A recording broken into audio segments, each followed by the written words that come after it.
Dull people often wondered how it came about that Father Murchison and Professor Frederic Guildea were intimate friends. The one was all faith, the other all skepticism. The nature of the father was based on love.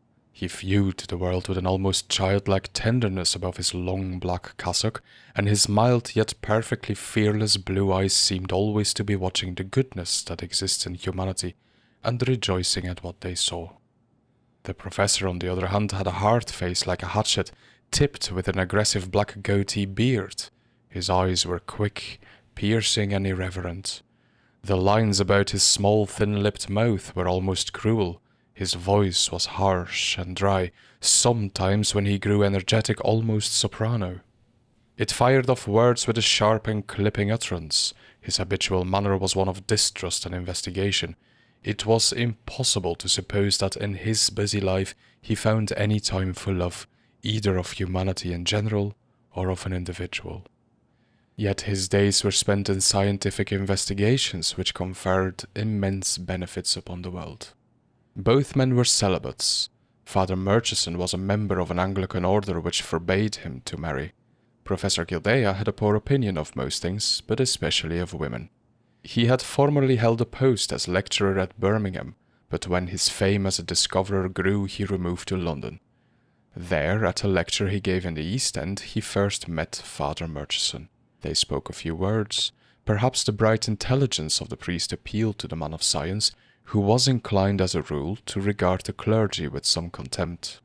Perhaps the transparent sincerity of this devotee, full of common sense, attracted him.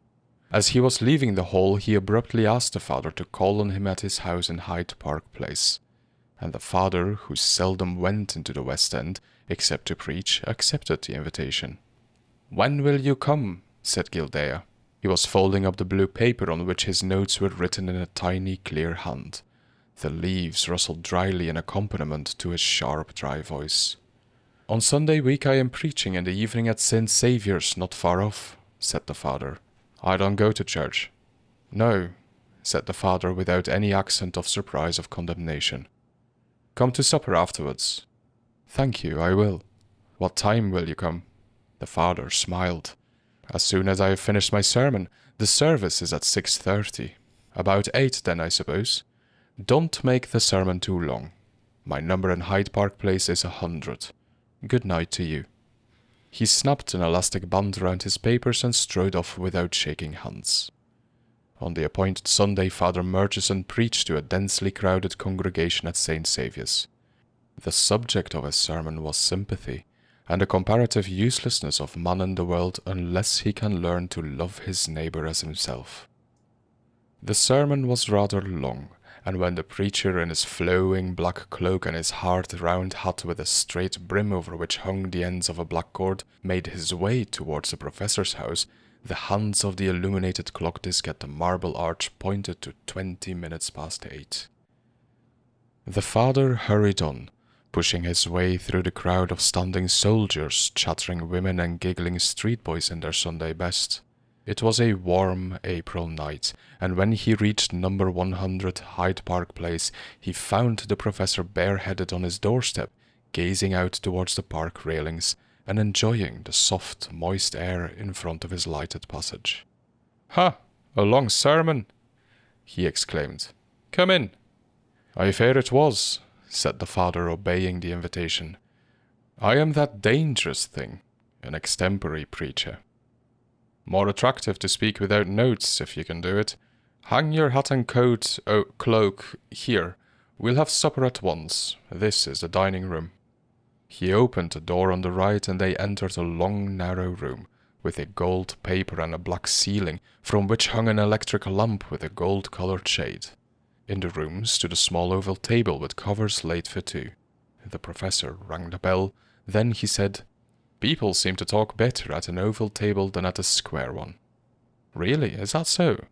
"Well, I've had precisely the same party twice. Once at a square table, once at an oval table. The first dinner was a dull failure, the second a brilliant success. Sit down, won't you?" "How do you account for the difference?" said the father, sitting down and pulling the tail of his cassock well under him. I know how you'd account for it. Indeed. How then?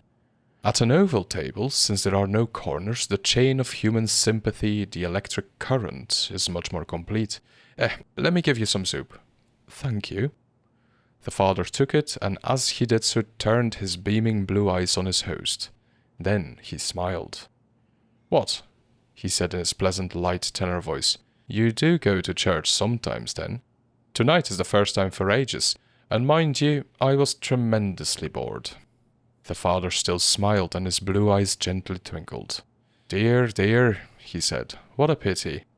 But not by the sermon, Guildea added. I don't pay a compliment. I state a fact. The sermon didn't bore me. If it had, I should have said so, or said nothing. And which would you have done? The professor smiled almost genially. Dunno, he said. What wine do you drink? None, thank you. I'm a teetotaler. In my profession and milieu it is necessary to be one. Yes, I will have some soda water. I think you would have done the first. Very likely and very wrongly. You wouldn't have minded much. I don't think I should. They were intimate already. The father felt most pleasantly at home under the black ceiling. He drank some soda water and seemed to enjoy it more than the professor enjoyed his claret. You smile at the theory of the chain of human sympathy, I see, said the father. Then what is your explanation of the failure of your square party with corners, the success of your oval party without them? Probably on the first occasion the wit of the assembly had a chill on his liver, while on the second he was in perfect health. Yet, you see, I stick to the oval table. And that means? Very little. By the way, your omission of any allusion to the notorious part the liver plays in love was a serious one tonight. Your omission of any desire for close human sympathy in your life is a more serious one.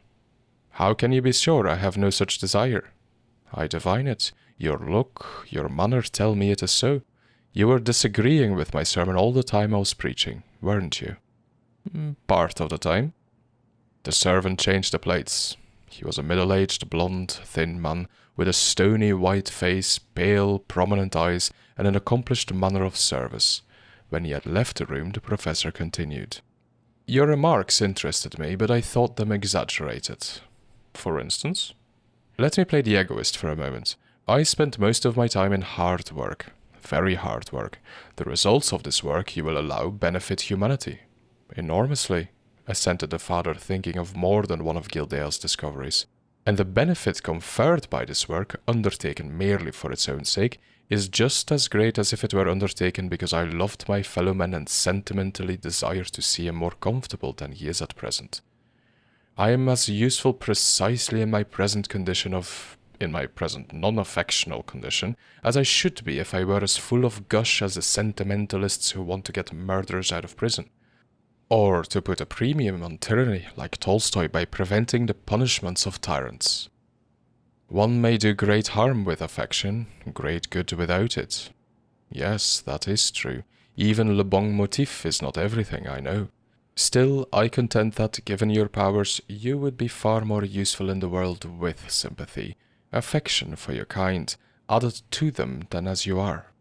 I believe even that you would do still more splendid work. The professor poured himself out another glass of claret. You noticed my butler, he said. I did. He's a perfect servant. He makes me perfectly comfortable, yet he has no feeling of liking for me. I treat him civilly, I pay him well, but I never think about him or concern myself with him as a human being. I know nothing of his character except what I read of it in his last master's letter. There are, you may say, no truly human relations between us. You would affirm that his work would be better done if I had made him personally like me as a man, of any class, can like man of any other class? I should, decidedly. I contend that he couldn't do his work better than he does it at present. But if any crisis occurred... What? Any crisis, change in your condition, if you needed his help not only as a man and a butler, but as a man and a brother, he'd fail you then, probably. You would never get from your servant that finest service which can only be prompted by an honest affection. You have finished? Quite. Let us go upstairs, then. Yes, those are good prints. I picked them up in Birmingham when I was living there. This is my workroom. They came into a double room lined entirely with books and brilliantly, rather hardly lit by electricity. The windows at one end looked onto the park, at the other onto the garden of a neighboring house. The door by which they entered was concealed from the inner and smaller room by the jutting wall of the outer room, in which stood a huge writing table loaded with letters, pamphlets, and manuscripts. Between the two windows of the inner room was a cage in which a large grey parrot was clambering, using both beak and claws to assist him in his slow and meditative peregrinations. "You have a pet?" said the father, surprised. "I possess a parrot," the professor answered dryly. "I got him for a purpose when I was making a study of the imitative powers of birds, and I have never got rid of him. A cigar?" "Thank you." They sat down. Father Murchison glanced at the parrot. It had paused in its journey, and clinging to the bars of its cage was regarding them with attentive round eyes that looked deliberately intelligent, but by no means sympathetic. He looked away from it to Guildea, who was smoking with his head thrown back, his sharp, pointed chin on which the small black beard bristled upturned. He was moving his under lip up and down rapidly.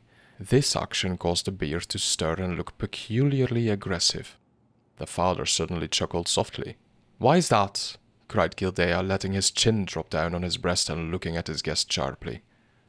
"I was thinking it would have to be a crisis indeed that could make you cling to your butler's affection for assistance." Guildea smiled too. "You're right. It would. Here he comes." The man entered with coffee. He offered it gently and retired like a shadow retreating on a wall. "Splendid, inhuman fellow," remarked Guildea. "I prefer the East End lad who does my errands in Bird Street," said the father. "I know all his worries. He knows some of mine. We are friends. He is more noisy than your man. He even breathes hard when he is specially solicitous, but he would do more for me than put the coals on my fire or black my square-toed boots. Men are differently made. To me, the watchful eye of affection would be abominable. What about that bird?" The father pointed to the parrot. It had got up on its perch and with one foot uplifted in an impressive, almost benedictory manner, was gazing steadily at the professor. "That's the watchful eye of imitation, with a mind at the back of it desirous of reproducing the peculiarities of others. No, I thought your sermon tonight very fresh, very clever. But I have no wish for affection. Reasonable liking, of course, one desires." He tugged sharply at his beard, as if to warn himself against sentimentality. "But anything more would be most irksome and would push me, I feel sure, towards cruelty. It would also hamper one's work." "I don't think so." "The sort of work I do, I shall continue to benefit the world without loving it, and it will continue to accept the benefits without loving me. That's all as it should be." He drank his coffee, then he added rather aggressively, "I have neither time nor inclination for sentimentality." When Guildea let Father Murchison out, he followed the father on to the doorstep and stood there for a moment. The father glanced across the damp road into the park. "I see you've got a gate just opposite you," he said idly. "Yes, I often slip across for a stroll to clear my brain. Good night to you. Come again some day." "With pleasure. Good night." The priest strode away, leaving Guildea standing on the step. Father Murchison came many times again to number 100 Hyde Park Place. He had a feeling of liking for most men and women whom he knew, and of tenderness for all, whether he knew them or not, but he grew to have a special sentiment towards Guildea. Strangely enough, it was a sentiment of pity. He pitied this hard-working, eminently successful man of big brain and bold heart, who never seemed depressed, who never wanted assistance, who never complained of the twisted skein of life or faltered in his progress along its way. The father pitied Guildea, in fact, because Guildea wanted so little. He had told him so, for the intercourse of the two men, from the beginning, had been singularly frank. One evening, when they were walking together, the father happened to speak of one of the oddities of life, the fact that those who do not want things often get them, while those who seek them vehemently are disappointed in their search. "Then I ought to have affection poured upon me," said Guildea, smiling rather grimly, "for I hate it." "Perhaps some day you will." I hope not, most sincerely. Father Murchison said nothing for a moment. He was drawing together the ends of the broad band round his cassock. When he spoke, he seemed to be answering someone. Yes, he said slowly. Yes, that is my feeling. Pity. For whom? Said the professor. Then, suddenly, he understood. He did not say that he understood, but Father Murchison felt and saw that it was quite unnecessary to answer his friend's question. So Guildea, strangely enough, found himself closely acquainted with a man, his opposite in all ways, who pitied him. The fact that he did not mind this, and scarcely ever thought about it, shows perhaps as clearly as anything could the peculiar indifference of his nature. One autumn evening, a year and a half after Father Murchison and the professor had first met, the father called in Hyde Park Place and inquired of the blond and stony butler, his name was Pitting, whether his master was at home. "Yes, sir," replied Pitting. "Will you please come this way?" He moved noiselessly up the rather narrow stairs, followed by the father, tenderly opened the library door, and in his soft, cold voice announced, "Father Murchison." Guildea was sitting in an armchair before a small fire. His thin, long-fingered hands lay outstretched upon his knees. His head was sunk down on his chest. He appeared to be pondering deeply. Pitting very slightly raised his voice. "Father Murchison to see you, sir," he repeated. The professor jumped up rather suddenly and turned sharply round as the father came in. "Oh," he said, "it's you, is it? Glad to see you. Come to the fire." The father glanced at him and thought him looking unusually fatigued. "You don't look well tonight," the father said. "No? You must be working too hard. That lecture you are going to give in Paris is bothering you." "Not a bit. It's all arranged. I could deliver it to you at this moment verbatim." "Well, sit down." The father did so, and Guildea sank once more into his chair and stared hard into the fire without another word. He seemed to be thinking profoundly. His friend did not interrupt him, but quietly lit a pipe and began to smoke reflectively. The eyes of Guildea were fixed upon the fire. The father glanced about the room, at the walls of soberly bound books, at the crowded writing table, at the windows before which hung heavy, dark blue curtains of old brocade, at the cage which stood between them. A green baize covering was thrown over it. The father wondered why. He had never seen Napoleon, so the parrot was named, covered up at night before. While he was looking at the baize, Guildea suddenly jerked up his head and, taking his hands from his knees and clasping them, said abruptly, "Do you think I'm an attractive man?" Father Murchison jumped. Such a question coming from such a man astounded him. "Bless me," he ejaculated. "What makes you ask? Do you mean attractive to the opposite sex?" "That's what I don't know," said the professor gloomily and staring again into the fire. "That's what I don't know." The father grew more astonished. "Don't know?" he exclaimed, and he laid down his pipe. "Let's say, do you think I'm attractive? That there's anything about me which might draw a human being or an animal irresistibly to me, whether you desired it or not?" "Exactly, or no, let us say definitely, if I did not desire it." Father Murchison pursed up his rather full, cherubic lips, and little wrinkles appeared about the corners of his blue eyes. "There might be, of course," he said after a pause. "Human nature is weak, engagingly weak, Guildea, and you're inclined to flout it. I could understand a certain class of lady, the lion-hunting, the intellectual lady seeking you, your reputation, your great name." Yes, Guildea interrupted rather irritably. "I know all that, I know." He twisted his long hands together, bending the palms outwards till his thin, pointed fingers cracked.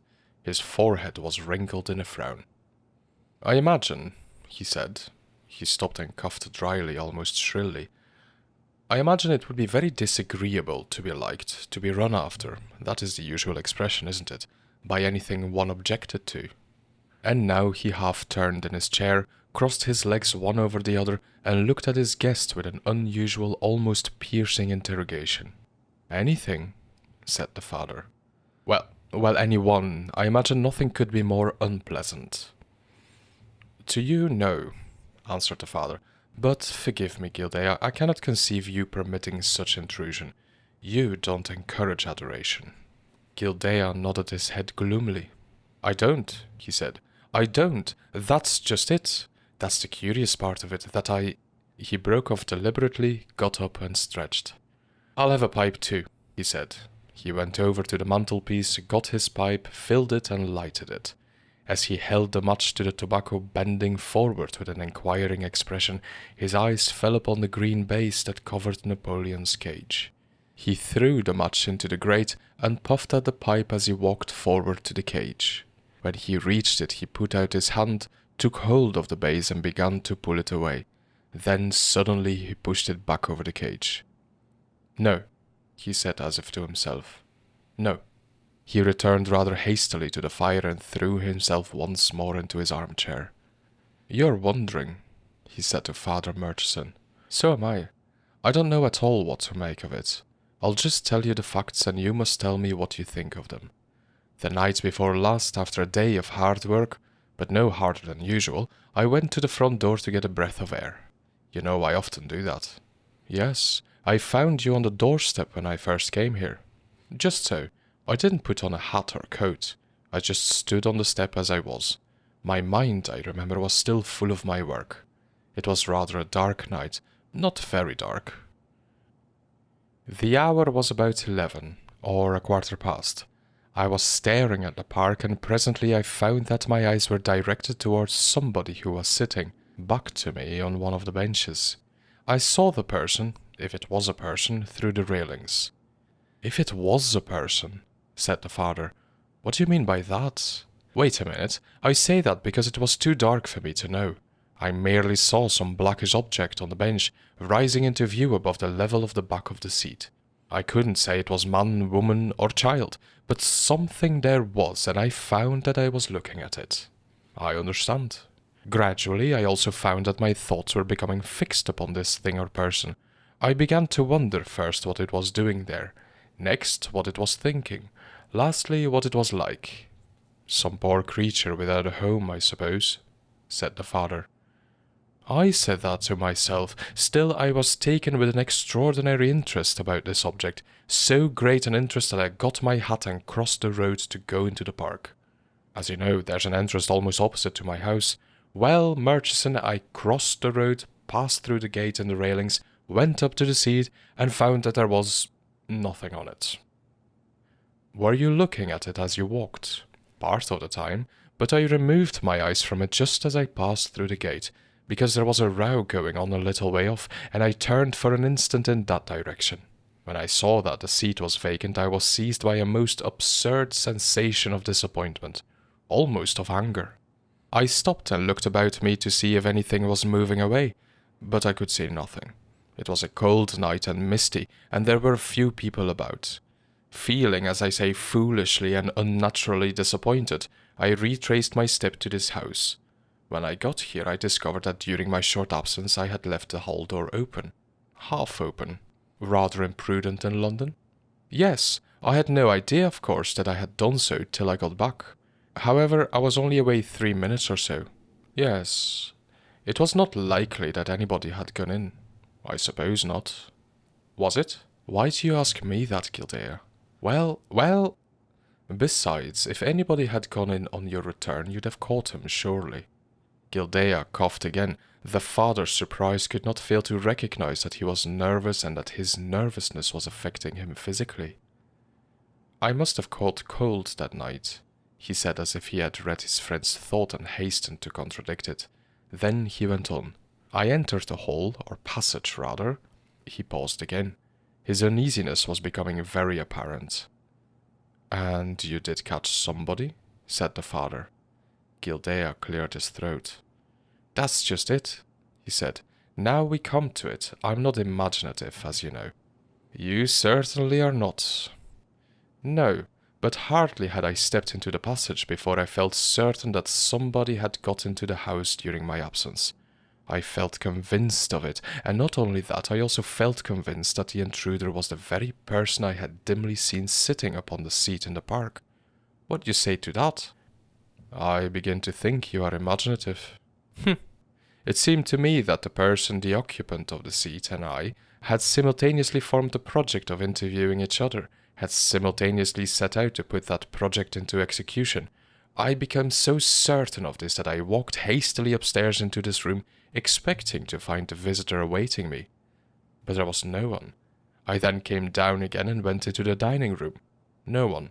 I was actually astonished, isn't that odd? Very, said the father quite gravely.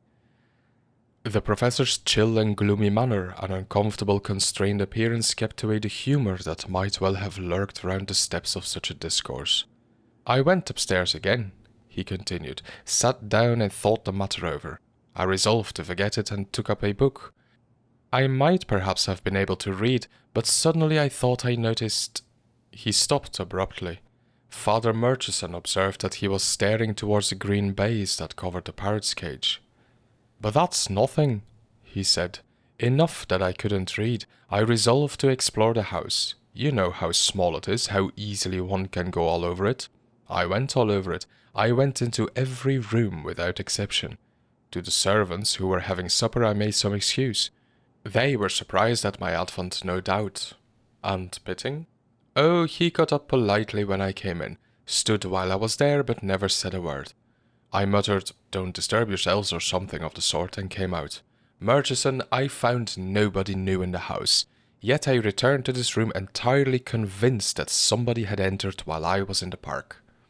And gone out again before you came back? No, had stayed, and was still in the house. But, my dear Guildea, began the father now in great astonishment, surely I know what you want to say, what I should want to say in your place. Now, do wait. I am also convinced that this visitor has not left the house and is at this moment in it. He spoke with evident sincerity, with extreme gravity. Father Murchison looked him full in the face and met his quick, keen eyes. No, he said as if in reply to an uttered question. I am perfectly sane, I assure you. The whole matter seems almost as incredible to me as it must to you, but as you know, I never quarrel with facts, however strange. I merely try to examine into them thoroughly. I have already consulted a doctor and been pronounced in perfect bodily health. He paused as if expecting the father to say something. Go on, Guildea, he said. You haven't finished. No. I felt that night positive that somebody had entered the house and remained in it, and my conviction grew. I went to bed as usual, and contrary to my expectations slept as well as I generally do. Yet directly I woke up yesterday morning I knew that my household had been increased by one. May I interrupt you for one moment? How did you know it? By my mental sensation. I can only say that I was perfectly conscious of a new presence within my house, close to me. How very strange, said the father. And you feel absolutely certain that you are not overworked? Your brain does not feel tired? Your head is quite clear? Quite. I was never better. When I came down to breakfast that morning, I looked sharply into Pitting's face. He was as coldly placid and inexpressive as usual. It was evident to me that his mind was in no way distressed. After breakfast I sat down to work, all the time ceaselessly conscious of the fact of this intruder upon my privacy. Nevertheless, I laboured for several hours, waiting for any development that might occur to clear away the mysterious obscurity of this event. I lunched. About 2:30 I was obliged to go out to attend a lecture. I therefore took my coat and hat, opened my door and stepped on the pavement. I was instantly aware that I was no longer intruded upon, and this although I was now in the streets surrounded by people. Consequently, I felt certain that the thing in my house must be thinking of me, perhaps even spying upon me. Wait a moment, interrupted the father. What was your sensation? Was it one of fear? Oh dear, no. I was entirely puzzled, as I am now, and keenly interested, but not in any way alarmed. I delivered my lecture with my usual ease and returned home in the evening. On entering the house again, I was perfectly conscious that the intruder was still there. Last night I dined alone and spent the hours after dinner in reading a scientific work in which I was deeply interested. While I read, however, I never for one moment lost the knowledge that some mind, very attentive to me, was within hail of mine. I will say more than this, the sensation constantly increased, and by the time I got up to go to bed, I had come to a very strange conclusion. What? What was it? That whoever or whatever had entered my house during my short absence in the park was more than interested in me. More than interested in you. Was fond or was becoming fond of me. Oh, exclaimed the father, now I understand why you asked me just now whether I thought there was anything about you that might draw a human being or an animal irresistibly to you. Precisely. Since I came to this conclusion, Murchison, I will confess that my feeling of strong curiosity has become tinged with another feeling. Of fear? No. Of dislike, of irritation. No, not fear, not fear. As Guildea repeated unnecessarily this asseveration, he looked again towards the parrot's cage. What is there to be afraid of in such a matter? He added. I'm not a child to tremble before bogies. In saying the last words, he raised his voice sharply. Then he walked quickly to the cage and with an abrupt movement pulled the baize covering from it. Napoleon was disclosed, apparently dozing upon his perch with his head held slightly on one side. As the light reached him, he moved, ruffled the feathers about his neck, blinked his eyes and began slowly to sidle to and fro, thrusting his head forward and drawing it back with an air of complacent, though rather unmeaning energy. Guildea stood by the cage looking at him closely, and indeed with an attention that was so intense as to be remarkable, almost unnatural. How absurd these birds are, he said at length, coming back to the fire. You have no more to tell me? Asked the father. No. I am still aware of the presence of something in my house. I am still conscious of its close attention to me. I am still irritated, seriously annoyed, I confess it, by that attention. You say you are aware of the presence of something at this moment. At this moment, yes. Do you mean in this room? With us now? I should say so. At any rate, quite near us. Again he glanced quickly, almost suspiciously, towards the cage of the parrot. The bird was sitting still on its perch now. His head was bent down and cocked sideways, and it appeared to be listening attentively to something. That bird will have the intonations of my voice more correctly than ever by tomorrow morning, said the father, watching Guildea closely with his mild blue eyes. And it has always imitated me very cleverly. The professor started slightly. Yes, he said. Yes, no doubt. Well, what do you make of this affair? Nothing at all. It is absolutely inexplicable. I can speak quite frankly to you, I feel sure. Of course, that's why I have told you the whole thing. I think you must be overworked, overstrained, without knowing it. And that the doctor was mistaken when he said I was all right. Yes. Guildea knocked his pipe out against the chimney-piece. It may be so, he said. I will not be so unreasonable as to deny the possibility, although I feel as well as I ever did in my life. What do you advise then? A week of complete rest away from London, in good air. The usual prescription, I'll take it. I'll go tomorrow to Westgate and leave Napoleon to keep house in my absence. For some reason, which he could not explain to himself, the pleasure which Father Murchison felt in hearing the first part of his friend's final remark was lessened, was almost destroyed by the last sentence. He walked towards the city that night deep in thought, remembering and carefully considering the first interview he had with Guildea in the latter's house a year and a half before. On the following morning, Guildea left London. Father Murchison was so busy a man that he had little time for brooding over the affairs of others. During Guildea's week at the sea, however, the father thought about him a great deal, with much wonder and some dismay. The dismay was soon banished, for the mild-eyed priest was quick to discern weakness in himself, quicker still to drive it forth as a most undesirable inmate of the soul. But the wonder remained. It was destined to a crescendo.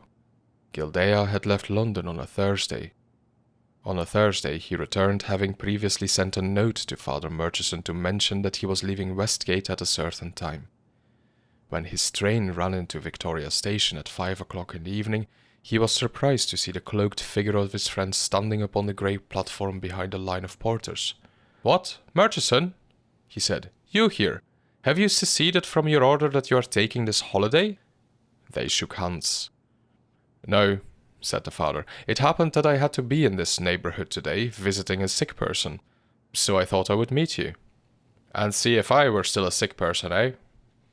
The professor glanced at him kindly, but with a dry little laugh. "Are you?" replied the father gently, looking at him with interest. "No, I think not. You appear very well." The sea air had, in fact, put some brownish red into Guildea's always thin cheeks. His keen eyes were shining with life and energy, and he walked forward in his loose grey suit and fluttering overcoat with a vigour that was noticeable, carrying easily in his left hand his well-filled Gladstone bag. The father felt completely reassured. "I never saw you look better," he said. "I never was better. Have you an hour to spare?" "2. "Good. I'll send my bag up by cab and we'll walk across the park to my house and have a cup of tea there. What do you say?" "I shall enjoy it." They walked out of the station yard, past the flower girls and newspaper sellers, towards Grosvenor Place. "And you have had a pleasant time?" the father said. "Pleasant enough. And lonely. I left my companion behind me in the passage at number 100, you know. And you'll not find them there now, I feel sure." Ejaculated Guildea. "What a precious weakling you think me, Murchison." As he spoke, he strode forward more quickly, as if moved to emphasize his sensation of bodily vigor. "A weakling? No. But anyone who uses his brain as persistently as you do yours must require an occasional holiday." "And I required one very badly, eh?" "You required one, I believe." "Well, I've had it, and now we'll see." The evening was closing in rapidly. They crossed the road at Hyde Park Corner and entered the park, in which were a number of people going home from work. Men in corduroy trousers caked with dried mud and carrying tin cans slung over their shoulders, and flat panniers in which lay their tools. Some of the younger ones talked loudly or whistled shrilly as they walked. "Until the evening," murmured Father Murchison to himself. "What?" asked Guildea. "I was only quoting the last words of the text, which seems written upon life, especially upon the life of pleasure. Man goeth forth to his work and to his labour. Ah, those fellows are not half bad fellows to have in an audience. There were a lot of them at the lecture I gave when I first met you, I remember. One of them tried to heckle me. He had a red beard. Chaps with red beards are always hecklers. I laid him low on that occasion. Well, Murchison, and now we're going to see." "What?" "Whether my companion has departed. Tell me, do you feel any expectation of again thinking something is there?" "How carefully you choose language. No, I merely wonder." "You have no apprehension."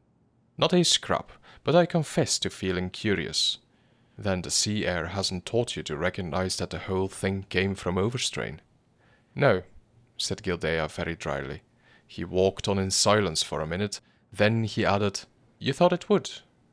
"I certainly thought it might."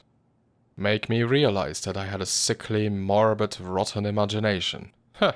Come now, Murchison, why not say frankly that you packed me off to Westgate to get rid of what you considered an acute form of hysteria?" The father was quite unmoved by this attack. "Come now, Guildea," he retorted, "what did you expect me to think? I saw no indication of hysteria in you. I never have. One would suppose you the last man likely to have such a malady. But which is more natural, for me to believe in your hysteria or in the truth of such a story as you told me?" "You have me there. No, I mustn't complain. Well, there's no hysteria about me now, at any rate. And no stranger in your house, I hope." Father Murchison spoke the last words with earnest gravity, dropping the half-bantering tone which they had both assumed. "You take the matter very seriously, I believe," said Guildea, also speaking more gravely. "How else can I take it? You wouldn't have me laugh at it when you tell it me seriously?" "No. If we find my visitor still in the house, I might even call upon you to exorcise it. But first I must do one thing." "And that is?"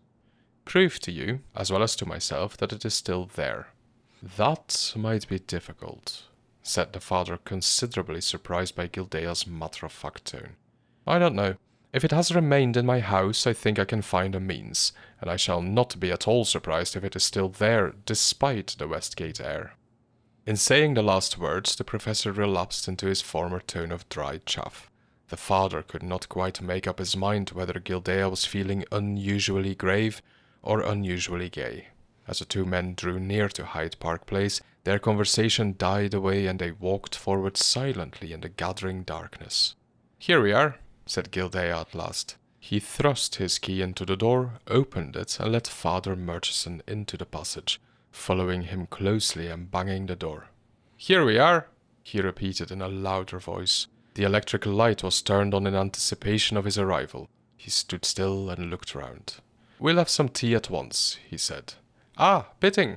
The pale butler, who had heard the door bang, moved gently forward from the top of the stairs that led to the kitchen, greeted his master respectfully, took his coat and Father Murchison's cloak, and hung them on 2 pegs against the wall. "All's right, Pitting? All's as usual?" said Guildea. "Quite so, sir. Bring us up some tea to the library." "Yes, sir." Pitting retreated. Guildea waited till he had disappeared, then opened the dining-room door, put his head into the room, and kept it there for a moment, standing perfectly still.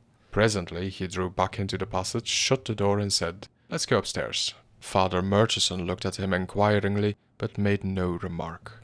They ascended the stairs and came into the library. Guildea glanced rather sharply round. A fire was burning on the hearth, the blue curtains were drawn. The bright gleam of the strong electric light fell on the long rows of books on the writing table, very orderly in consequence of Guildea's holiday, and on the uncovered cage of the parrot. Guildea went up to the cage. Napoleon was sitting humped up on his perch with his feathers ruffled. His long toes, which looked as if they were covered with crocodile skin, clung to the bar. His round and blinking eyes were filmy, like old eyes.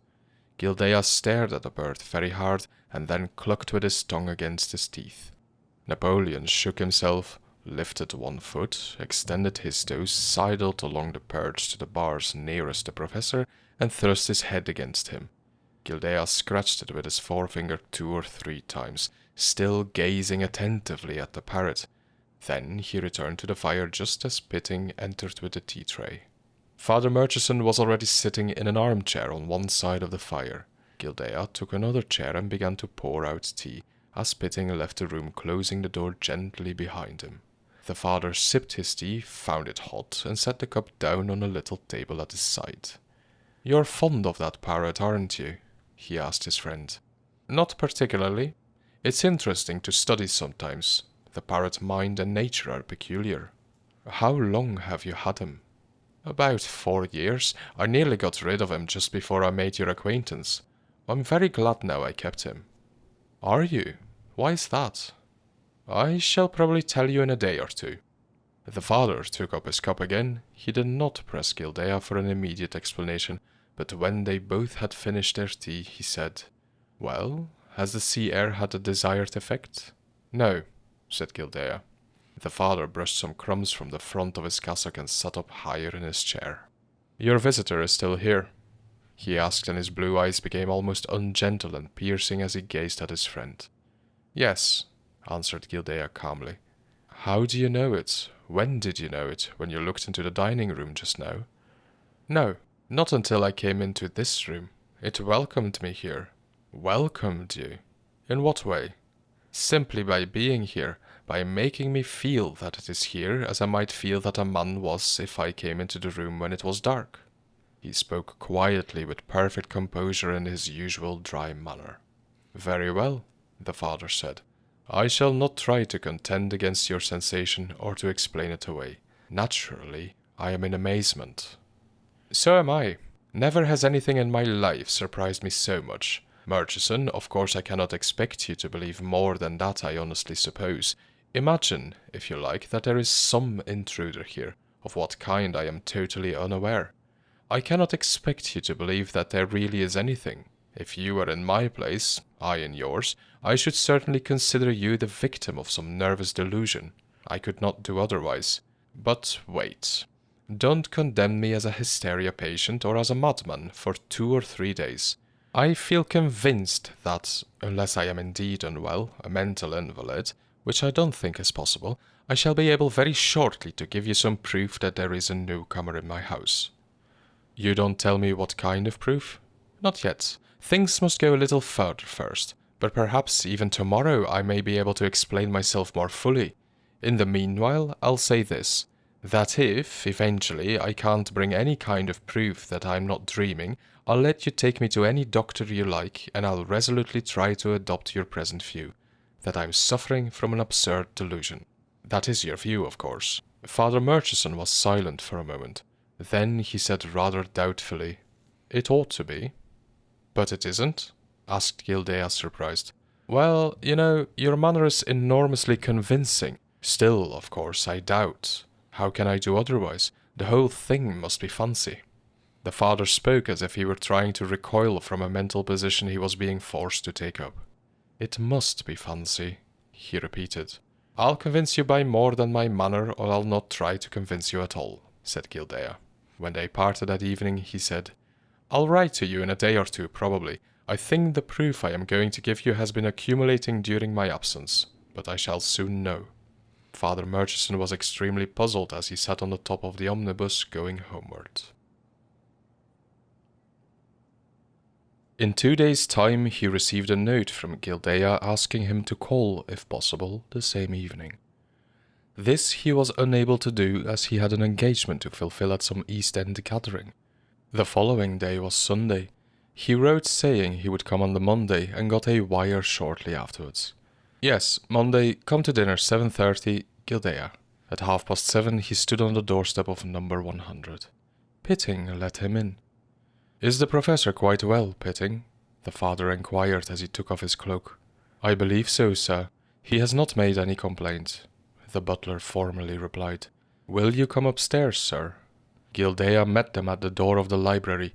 He was very pale and sombre and shook hands carelessly with his friend. "Give us dinner," he said to Pitting. As the butler retired, Guildea shut the door rather cautiously. Father Murchison had never before seen him look so disturbed. "You're worried, Guildea," the father said. "Seriously worried?" "Yes, I am. This business is beginning to tell me a good deal." "Your belief in the presence of something here continues, then?" "Oh dear, yes. There's no sort of doubt about the matter. The night I went across the road into the park, something got into the house, though what the devil it is I can't yet find out. But now, before we go down to dinner, I'll just tell you something about that proof I promised you. You remember?" "Naturally. Can't you imagine what it might be?" Father Murchison moved his head to express a negative reply. "Look about the room," said Guildea. "What do you see?" The father glanced round the room slowly and carefully. "Nothing unusual. You do not mean to tell me there is any appearance of—" "Oh, no, there's no conventional white-robed cloud-like figure. Bless my soul, no. I haven't fallen so low as that." He spoke with considerable irritation. "Look again." Father Murchison looked at him, turned in the direction of his fixed eyes, and saw the grey parrot clambering in its cage, slowly and persistently. "What?" he said quickly. "Will the proof come from there?" The professor nodded. "I believe so," he said. "Now let's go down to dinner. I want some food badly." They descended to the dining room. While they ate and Pitting waited upon them, the professor talked about birds, their habits, their curiosities, their fears and their powers of imitation. He had evidently studied the subject with the thoroughness that was characteristic of him in all that he did. "Parrots," he said presently, "are extraordinarily observant. It is a pity that their means of reproducing what they see are so limited. If it were not so, I have little doubt that their echo of gesture would be as remarkable as their echo of voice often is. But hands are missing. Yes, they do many things with their heads, however. I once knew an old woman near Goring on the Thames. She was afflicted with the palsy. She held her head perpetually sideways and it trembled, moving from right to left. Her sailor son brought her home a parrot from one of his voyages. It used to reproduce the old woman's palsied movement of the head exactly. Those grey parrots are always on the watch." Guildea said the last sentence slowly and deliberately, glancing sharply over his wine at Father Murchison, and when he had spoken it, a sudden light of comprehension dawned in the priest's mind. He opened his lips to make a swift remark. Guildea turned his bright eyes towards Pitting, who at the moment was tenderly bearing a cheese meringue from the lift that connected the dining room with the lower regions. The father closed his lips again. But presently, when the butler had placed some apples on the table, had meticulously arranged the decanters, brushed away the crumbs and evaporated, he said quickly, "I begin to understand. You think Napoleon is aware of the intruder?" "I know it. He has been watching my visitant ever since the night of that visitant's arrival." Another flash of light came to the priest. "That was why you covered him with green baize one evening." "Exactly. An act of cowardice. His behavior was beginning to grate upon my nerves." Guildea pursed up his thin lips and drew his brows down, giving to his face a look of sudden pain. "But now I intend to follow his investigations," he added, straightening his features. "The week I wasted at Westgate was not wasted by him in London, I can assure you. Have an apple?" "No, thank you, no, thank you." The father repeated the words without knowing that he did so. Guildea pushed away his glass. "Let us come upstairs, then." "No, thank you," reiterated the father. "Eh? What am I saying?" exclaimed the father, getting up. "I was thinking over this extraordinary affair." "Ah, you're beginning to forget the hysteria theory?" They walked out into the passage. "Well, you are so very practical about the whole matter." "Why not? Here's something very strange and abnormal come into my life. What should I do but investigate it closely and calmly?" What, indeed? The father began to feel rather bewildered, under a sort of compulsion which seemed laid upon him to give earnest attention to a matter that ought to strike him, so he felt, as entirely absurd. When they came into the library, his eyes immediately turned with profound curiosity towards the parrot's cage. A slight smile curled the professor's lips. He recognized the effect he was producing upon his friend. The father saw the smile. "Oh, I'm not won over yet," he said in answer to it. "I know. Perhaps you may be before the evening is over. Here comes the coffee. After we have drunk it, we'll proceed to our experiment. Leave the coffee, Pitting, and don't disturb us again." "No, sir." "I won't have it black tonight," said the father. "Plenty of milk, please. I don't want my nerves played upon." "Suppose we don't take coffee at all," said Guildea. "If we do, you may trot out the theory that we are not in a perfectly normal condition." "I know you, Murchison, devout priest and devout skeptic." The father laughed and pushed away his cup. "Very well then, no coffee. One cigarette and then to business." The grey-blue smoke curled up. "What are we going to do?" said the father. He was sitting bolt upright as if ready for action.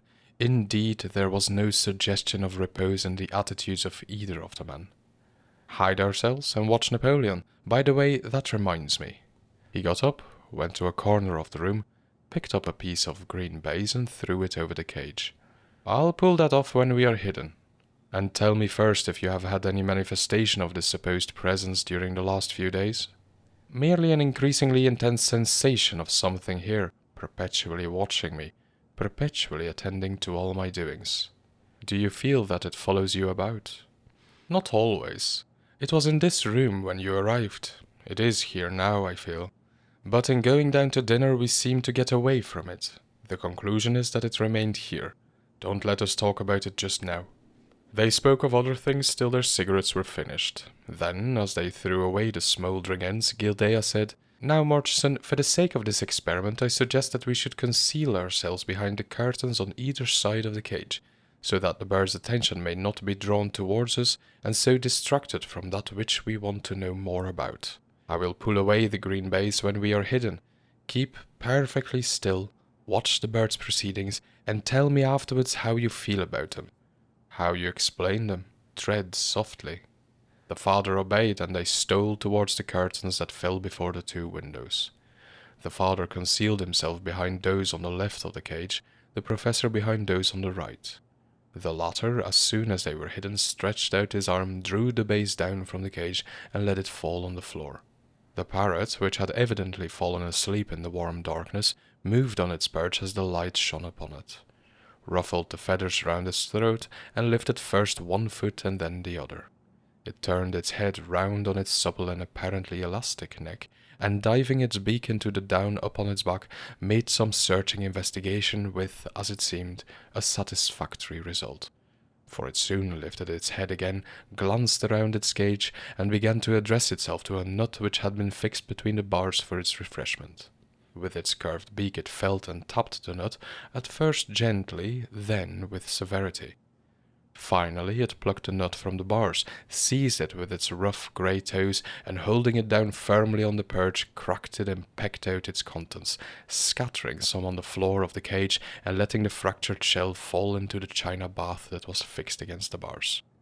This accomplished, the bird paused meditatively, extended one leg backwards, and went through an elaborate process of wing stretching that made it look as if it were lopsided and deformed. With its head reversed, it again applied itself to a subtle and exhaustive search among the feathers of its wing. This time its investigation seemed interminable, and Father Murchison had time to realize the absurdity of the whole position, and to wonder why he had lent himself to it. Yet he did not find his sense of humor laughing at it. On the contrary, he was smitten by a sudden gust of horror. When he was talking to his friend and watching him, the professor's manner, generally so calm, even so prosaic, vouched for the truth of his story and the well-adjusted balance of his mind. But when he was hidden, this was not so, and Father Murchison, standing behind his curtain, with his eyes upon the unconcerned Napoleon, began to whisper to himself the word madness, with a quickening sensation of pity and of dread. The parrot sharply contracted one wing, ruffled the feathers around its throat again, then extended its other leg backwards and proceeded to the cleaning of its other wing. In the still room the dry sound of the feathers being spread was distinctly audible. Father Murchison saw the blue curtains behind which Guildea stood tremble slightly, as if a breath of wind had come through the window they shrouded. The clock in the far room chimed, and a coal dropped into the grate, making a noise like dead leaves stirring abruptly on hard ground. And again a gust of pity and of dread swept over the father. It seemed to him that he had behaved very foolishly, if not wrongly, in encouraging what must surely be the strange dementia of his friend. He ought to have declined to lend himself to a proceeding that, ludicrous, even childish in itself, might well be dangerous in the encouragement it gave to a diseased expectation.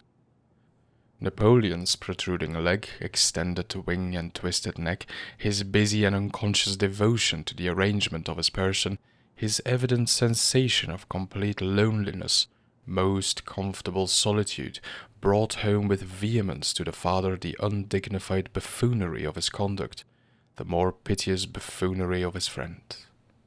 He seized the curtains with his hands and was about to thrust them aside and issue forth when an abrupt movement of the parrot stopped him.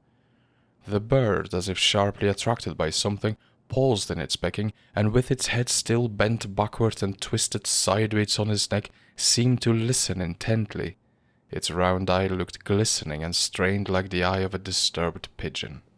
Contracting its wing, it lifted its head and sat for a moment erect on its perch, shifting its feet mechanically up and down, as if a dawning excitement produced it in an uncontrollable desire of movement.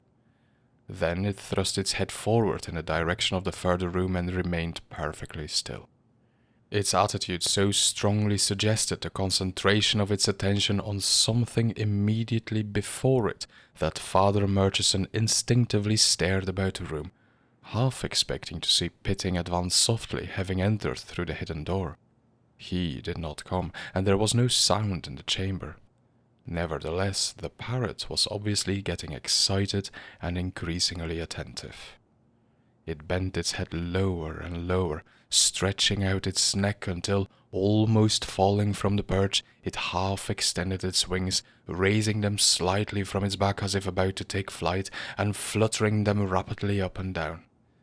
It continued this fluttering movement for what seemed to the father an immense time.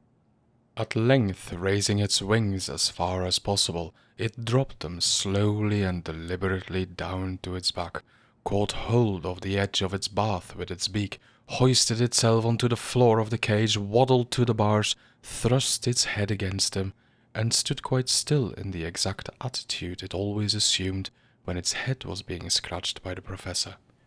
So complete was the suggestion of this delight conveyed by the bird that Father Murchison felt as if he saw a white finger gently pushed among the soft feathers of its head, and he was seized by a most strong conviction that something, unseen by him but seen and welcomed by Napoleon, stood immediately before the cage.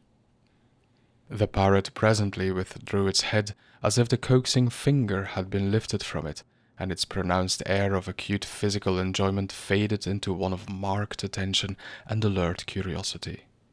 Pulling itself up by the bars, it climbed again upon its perch, sidled to the left side of the cage, and began apparently to watch something with profound interest. It bowed its head oddly, paused for a moment, then bowed its head again. Father Murchison found himself conceiving, from this elaborate movement of the head, a distinct idea of a personality.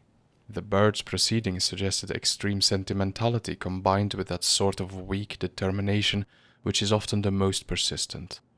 Such weak determination is a very common attribute of persons who are partially idiotic. Father Murchison was moved to think of these poor creatures who will often, so strangely and unreasonably, attach themselves with persistence to those who love them least. Like many priests, he had had some experience of them, for the amorous idiot is peculiarly sensitive to the attraction of preachers. This bowing movement of the parrot recalled to his memory a terrible pale woman who for a time haunted all churches in which he ministered, who was perpetually endeavouring to catch his eye, and who always bent her head with an obsequious and cunningly conscious smile when she did so. The parrot went on bowing, making a short pause between each genuflection, as if it waited for a signal to be given that called it into play its imitative faculty. Yes, it's imitating an idiot," Father Murchison caught himself saying as he watched, and he looked again about the room, but saw nothing, except the furniture, the dancing fire, and the serried ranks of the books. Presently the parrot ceased from bowing, and assumed the concentrated and stretched attitude of one listening very keenly. He opened his beak, showing his black tongue, shut it, then opened it again. The father thought he was going to speak, but he remained silent, although it was obvious that he was trying to bring out something. He bowed again 2 or 3 times, paused, and then, again opening his beak, made some remark. The father could not distinguish any words, but the voice was sickly and disagreeable, a cooing and at the same time querulous voice like a woman's, he thought, and he put his ear nearer to the curtain, listening with almost feverish attention. The bowing was resumed, but this time Napoleon added to it a sidling movement, affectionate and affected, like the movement of a silly and eager thing nestling up to someone or giving someone a gentle and furtive nudge. Again the father thought of that terrible pale woman who had haunted churches. Several times he had come upon her waiting for him after evening services. Once she had hung her head smiling, had lolled out her tongue and pushed against him sideways in the dark.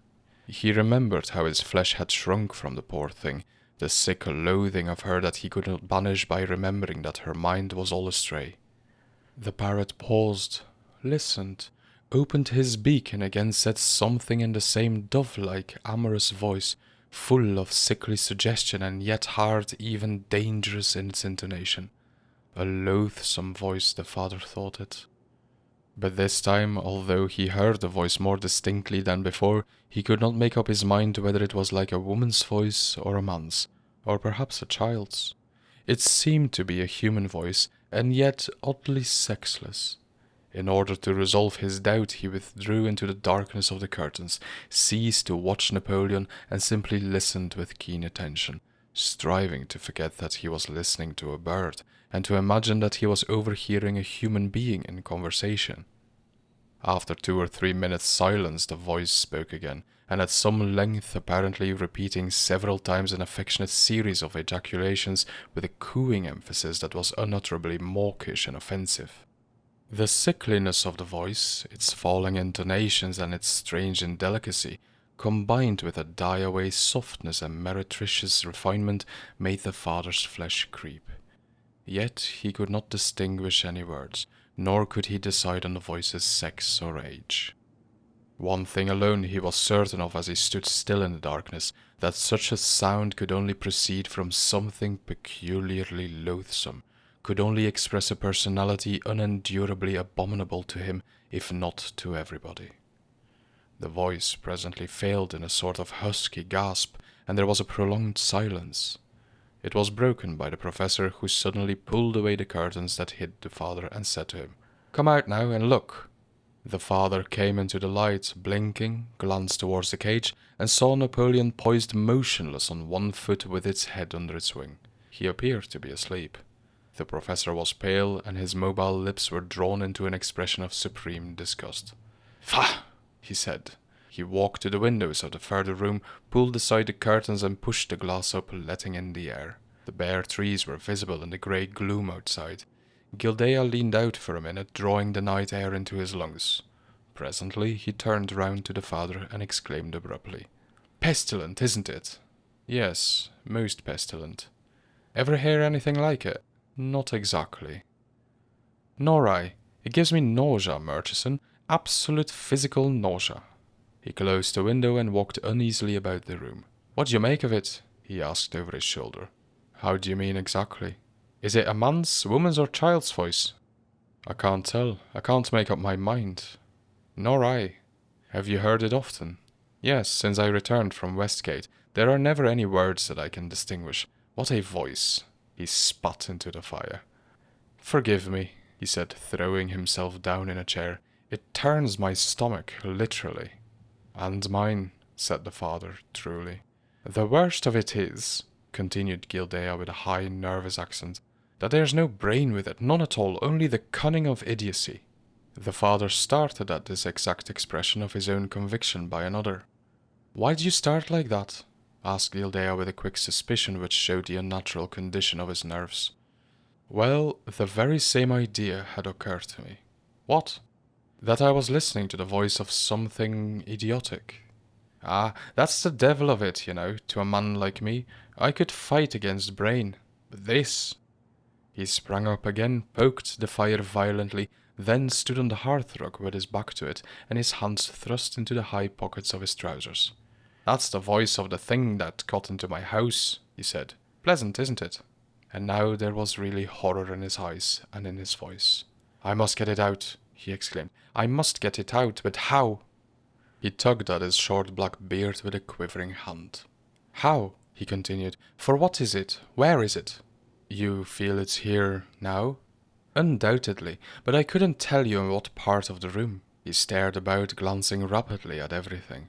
"Then you consider yourself haunted," said Father Murchison. He, too, was much moved and disturbed, although he was not conscious of the presence of anything near them in the room. "I have never believed in any nonsense of that kind, as you know," Guildea answered. "I simply state a fact which I cannot understand, and which is beginning to be very painful to me. There is something here. But whereas most so-called hauntings have been described to me as inimical, what I am conscious of is that I am admired, loved, desired. This is distinctly horrible to me, Murchison, distinctly horrible." Father Murchison suddenly remembered the first evening he had spent with Guildea, and the latter's expression almost of disgust at the idea of receiving warm affection from anyone. In the light of that long-ago conversation, the present event seemed supremely strange, and almost like a punishment for an offense committed by the professor against humanity. But looking up at his friend's twitching face, the father resolved not to be caught in the net of his hideous belief. "There can be nothing here," he said. "It's impossible." "What does that bird imitate, then?" "The voice of someone who has been here." "Within the last week, then, for it never spoke like that before, and mind, I noticed that it was watching and striving to imitate something before I went away, since the night that I went into the park, only since then." "Somebody with a voice like that must have been here while you were away," Father Murchison repeated with a gentle obstinacy. "I'll soon find out." Guildea pressed the bell. Pitting stole in almost immediately. "Pitting," said the professor, speaking in a high, sharp voice, "did anyone come into this room during my absence at the sea?" "Certainly not, sir, except the maids and me, sir." "Not a soul? You are certain?" "Perfectly certain, sir." The cold voice of the butler sounded surprised, almost resentful. The professor flung out his hand towards the cage. Has the bird been here the whole time? Yes, sir. He was not moved, taken elsewhere, even for a moment? Pitting's pale face began to look almost expressive, and his lips were pursed. Certainly not, sir. Thank you, that will do. The butler retired, moving with a sort of ostentatious rectitude. When he had reached the door and was just going out, his master called. Wait a minute, Pitting. The butler paused. Guildea bit his lips, tugged at his beard uneasily 2 or 3 times, and then said, Have you noticed the parrot talking lately in a very peculiar, very disagreeable voice? Yes, sir. A soft voice like, sir. Huh. Since when? Since you went away, sir. He's always at it. Exactly. Well, and what did you think of it? Beg pardon, sir.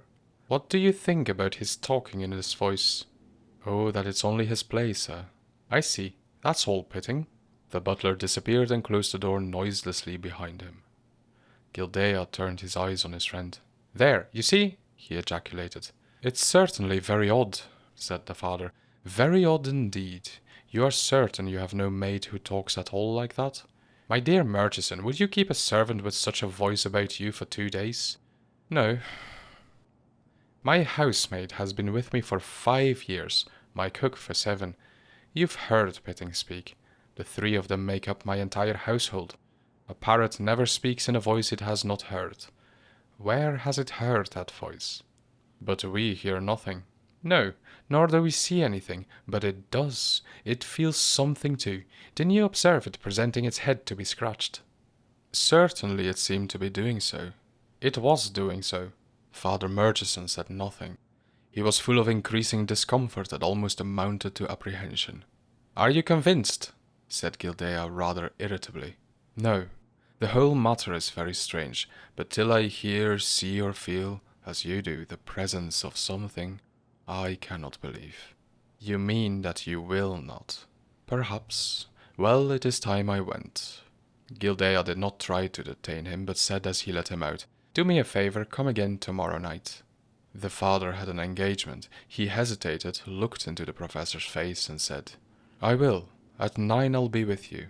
Good night. When he was on the pavement, he felt relieved. He turned round, saw Guildea stepping into his passage, and shivered. Father Murchison walked all the way home to Bird Street that night. He required exercise after the strange and disagreeable evening he had spent, an evening upon which he looked back already as a man looks back upon a nightmare. In his ears as he walked sounded the gentle and intolerable voice. Even the memory of it caused him physical discomfort. He tried to put it from him and to consider the whole matter calmly. The professor had offered his proof that there was some strange presence in his house. Could any reasonable man accept such proof? Father Murchison told himself that no reasonable man could accept it. The parrot's proceedings were, no doubt, extraordinary. The bird had succeeded in producing an extraordinary illusion of an invisible presence in the room. But that there really was such a presence, the father insisted on denying to himself. The devoutly religious, those who believe implicitly in the miracles recorded in the Bible, and who regulate their lives by the messages they suppose themselves to receive directly from the great ruler of a hidden world, are seldom inclined to accept any notion of supernatural intrusion into the affairs of daily life. They put it from them with anxious determination. They regard it fixedly as hocus-pocus, childish if not wicked. Father Murchison inclined to the normal view of the devoted churchman. He was determined to incline to it. He could not, so he now told himself, accept the idea that his friend was being supernaturally punished for his lack of humanity, his deficiency in affection, by being obliged to endure the love of some horrible thing which could not be seen, heard, or handled. Nevertheless, retribution did certainly seem to wait upon Guildea's condition. That which he had unnaturally dreaded and shrunk from in his thought, he seemed to be now forced unnaturally to suffer. The father prayed for his friend that night before the little humble altar in the barely furnished cell-like chamber where he slept. On the following evening, when he called in Hyde Park Place, the door was opened by the housemaid, and Father Murchison mounted the stairs, wondering what had become of Pitting. He was met at the library door by Guildea and was painfully struck by the alteration in his appearance. His face was ashen in hue, and there were lines beneath his eyes. The eyes themselves looked excited and horribly forlorn. His hair and dress were disordered, and his lips twitched continually, as if he were shaken by some acute nervous apprehension. "What has become of Pitting?" asked the father, grasping Guildea's hot and feverish hand. "He has left my service." "Left your service?" exclaimed the father in utter amazement. "Yes, this afternoon." "May one ask why?" "I'm going to tell you. It's all part and parcel of this most odious business. You remember once discussing the relations men ought to have with their servants?" "Ah," cried the father with a flash of inspiration. "The crisis has occurred." "Exactly," said the professor with a bitter smile. "The crisis has occurred. I called upon Pitting to be a man and a brother. He responded by declining the invitation. I upbraided him. He gave me warning. I paid him his wages and told him he could go at once. And he has gone." "What are you looking at me like that for?" "I didn't know," said Father Murchison, hastily dropping his eyes and looking away. "Why," he added, "Napoleon has gone too. I sold him today to one of those shops in Shaftesbury Avenue." "Why?" "He sickened me with his abominable imitation of his intercourse with, well, you know what he was at last night. Besides, I have no further need of his proof to tell me I am not dreaming. And being convinced, as I now am, that all I have thought to have happened has actually happened, I care very little about convincing others. Forgive me for saying so, Murchison, but I am now certain that my anxiety to make you believe in the presence of something here really arose from some faint doubt on that subject, within myself. All doubt has now vanished." "Tell me why." "I will." Both men were standing by the fire. They continued to stand while Guildea went on. "Last night I felt it." "What?" cried the father. "I say that last night, as I was going upstairs to bed, I felt something accompanying me and nestling up against me." "How horrible!" exclaimed the father involuntarily. Guildea smiled drearily. "I will not deny the horror of it. I cannot, since I was compelled to call on Pitting for assistance. But tell me, what was it, or at least what did it seem to be?" "It seemed to be a human being. It seemed, I say, and what I mean exactly is that the effect upon me was rather that of human contact than of anything else. But I could see nothing, hear nothing.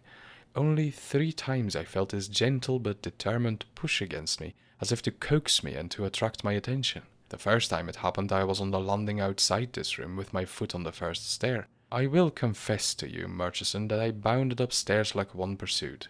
That is the shameful truth. Just as I was about to enter my bedroom, however, I felt the thing entering with me, and as I have said, squeezing with loathsome, sickening tenderness against my side. Then—" He paused, turned towards the fire, and leaned his head on his arm. The father was greatly moved by the strange helplessness and despair of the attitude. He laid his hand affectionately on Guildea's shoulder. "Then?" Guildea lifted his head. He looked painfully abashed. "Then, Murchison, I am ashamed to say I broke down. Suddenly, unaccountably, in a way that I should have thought wholly impossible for me. I struck out with my hands to thrust the thing away. It pressed more closely to me. The pressure, the contact became unbearable to me. I shouted out for Pitting. I believe I must have cried, 'Help!' He came, of course. Yes, with his usual soft, unemotional quiet. His calm, its opposition to my excitement of disgust and horror, must, I suppose, have irritated me. I was not myself, no. He stopped abruptly, then, "But I need hardly tell you that," he added with most piteous irony. "And what did you say to Pitting?" "I said that he should have been quicker. He begged my pardon. His cold voice really maddened me, and I burst out into some foolish, contemptible diatribe, called him a machine, taunted him, then, as I felt that loathsome thing nestling once more to me, begged him to assist me, to stay with me, not to leave me alone. I meant in the company of my tormentor. Whether he was frightened or whether he was angry at my unjust and violent manner and speech a moment before, I don't know. In any case, he answered that he was engaged as a butler, and not to sit up all night with people. I suspect he thought I had taken too much to drink. No doubt that was it. I believe I swore at him as a coward. This morning he said he wished to leave my service. I gave him a month's wages, a good character as a butler, and sent him off at once. But the night, how did you pass it? I sat up all night. Where? In your bedroom? Yes, with the door open, to let it go. You felt that it stayed? It never left me for a moment, but it did not touch me again. When it was light, I took a bath, lay down for a little while, but did not close my eyes. After breakfast, I had the explanation with Pitting and paid him. Then I came up here. My nerves were in a very shattered condition. Well, I sat down, tried to write, to think, but the silence was broken in the most abominable manner. How? By the murmur of that appalling voice, that voice of a lovesick idiot, sickly but determined. Ugh! He shuddered in every limb, then he pulled himself together, assumed with a self-conscious effort his most determined, most aggressive manner, and added, I couldn't stand that. I had come to the end of my tether, so I sprang up, ordered a cab to be called, seized the cage, and drove with it to a bird shop in Shaftesbury Avenue. There I sold the parrot for a trifle. I think, Murchison, that I must have been nearly mad then, for as I came out of the wretched shop and stood for an instant on the pavement among the cages of rabbits, guinea pigs, and puppy dogs, I laughed aloud. I felt as if a load was lifted from my shoulders, as if in selling that voice I had sold the cursed thing that torments me. But when I got back to the house, it was here. It's here now. I suppose it will always be here. He shuffled his feet on the rug in front of the fire. What on earth am I to do? He said. I am ashamed of myself, Murchison, but I suppose there are things in the world that certain men simply can't endure. Well, I can't endure this, and there's an end of the matter. He ceased. The father was silent. In presence of this extraordinary distress, he did not know what to say. He recognized the uselessness of attempting to comfort Guildea, and he sat with his eyes turned, almost moodily, to the ground. And while he sat there, he tried to give himself to the influences within the room, to feel all that was within it. He even half unconsciously tried to force his imagination to play tricks with him, but he remained totally unaware of any third person with them. At length he said, Guildea, I cannot pretend to doubt the reality of your misery here. You must go away, and at once. When is your Paris lecture? Next week, in 9 days from now. Go to Paris tomorrow, then. You say you have never had any consciousness that this thing pursued you beyond your own front door. Never, hitherto. Go tomorrow morning. Stay away till after your lecture, and then let us see if the affair is at an end. Hope, my dear friend, hope. He had stood up. Now he clasped the professor's hand. See all your friends in Paris. Seek distractions. I would ask you also to seek other help. He said the last words with a gentle, earnest gravity and simplicity that touched Guildea, who returned his hand-clasp almost warmly. I'll go, he said. I'll catch the 10 o'clock train, and tonight I'll sleep at an hotel at the Grosvenor, as close to the station. It will be more convenient for the train. As Father Murchison went home that night, he kept thinking of that sentence. It will be more convenient for the train. The weakness in Guildea that had prompted its utterance appalled him. No letter came to Father Murchison from the professor during the next few days, and this silence reassured him, for it seemed to betoken that all was well. The day of the lecture dawned and passed. On the following morning, the father eagerly opened the Times and scanned its pages to see if there were any report of the great meeting of scientific men which Guildea had addressed. He glanced up and down the columns with anxious eyes, then suddenly his hands stiffened as they held the sheets. He had come upon the following paragraph. We regret to announce that Professor Frederic Guildea was suddenly seized with severe illness yesterday evening while addressing a scientific meeting in Paris. It was observed that he looked very pale and nervous when he rose to his feet. Nevertheless, he spoke in French fluently for about a quarter of an hour. Then he appeared to become uneasy. He faltered and glanced about like a man apprehensive or in severe distress. He even stopped once or twice and seemed unable to go on, to remember what he wished to say. But pulling himself together with an obvious effort, he continued to address the audience.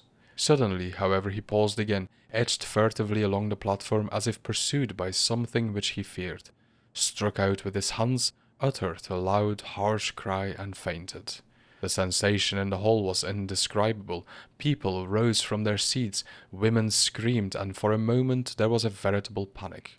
It is feared that the professor's mind must have temporarily given way owing to overwork. We understand that he will return to England as soon as possible, and we sincerely hope that necessary rest and quiet will soon have the desired effect, and that he will be completely restored to health and enabled to prosecute further the investigations which have already so benefited the world. The father dropped the paper, hurried out into Bird Street, sent a wire of inquiry to Paris, and received the same day the following reply: "Returning tomorrow, please call evening, Guildea."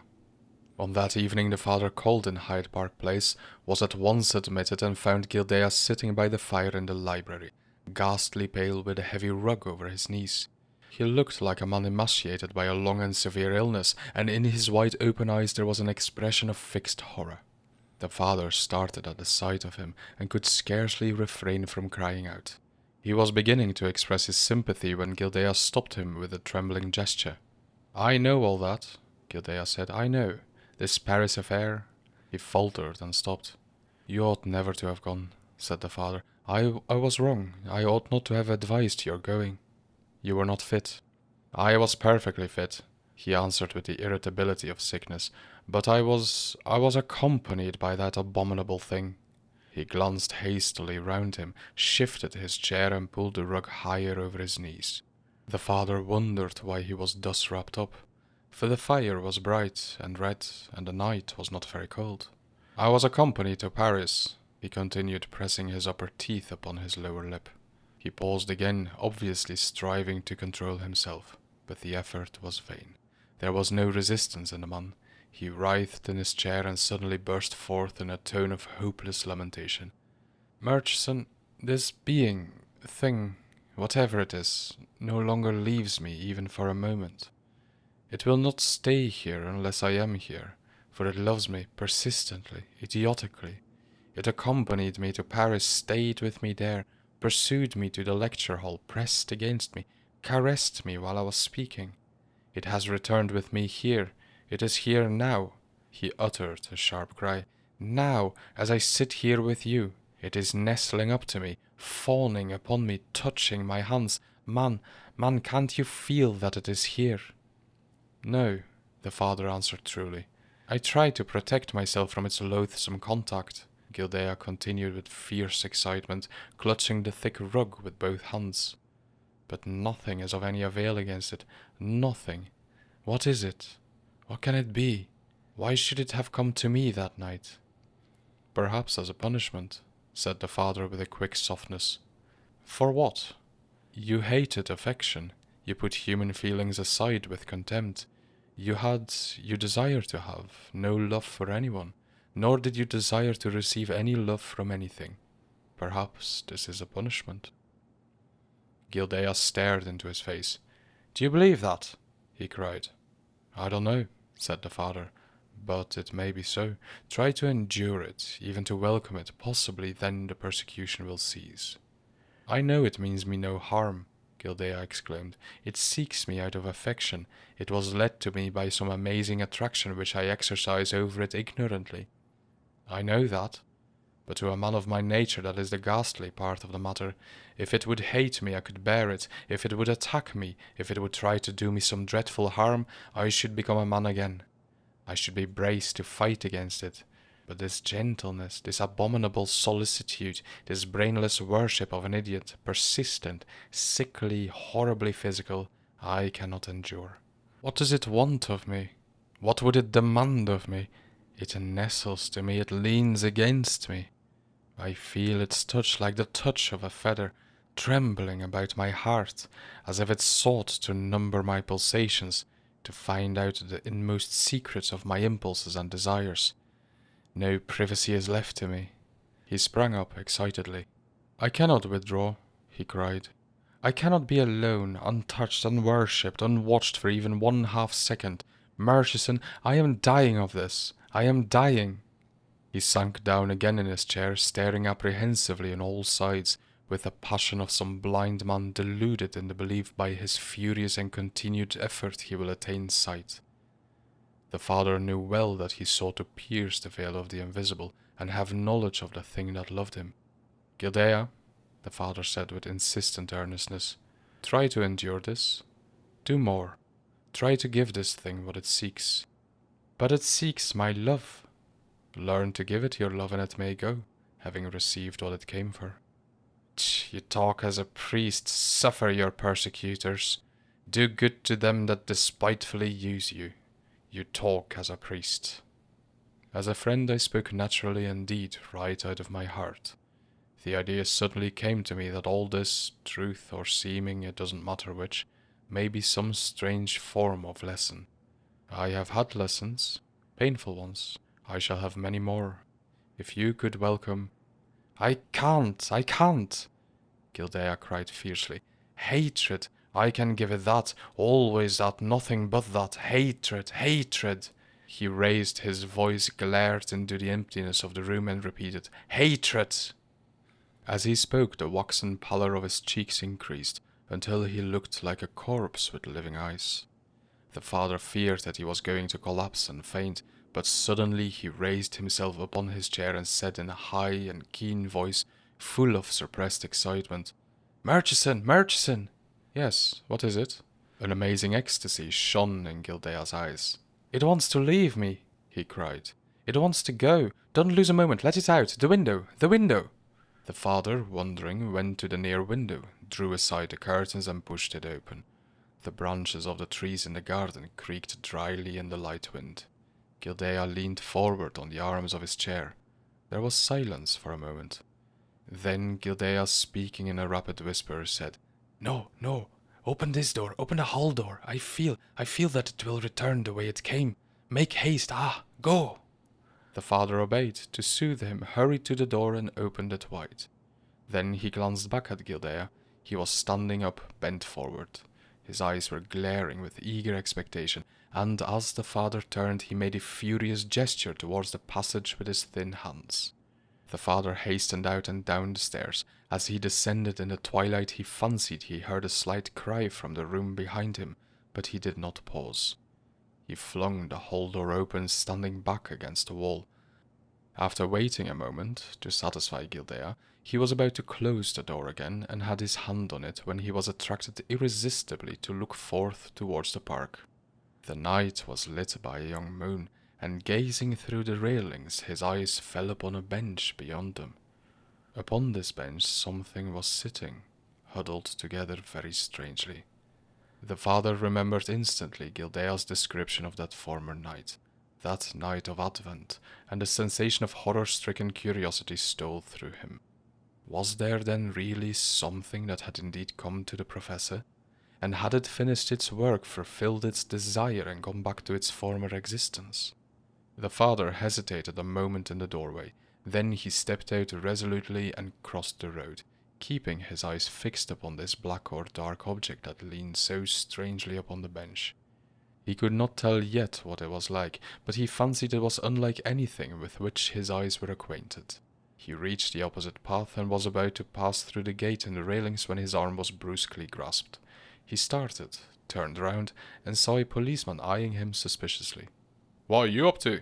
said the policeman.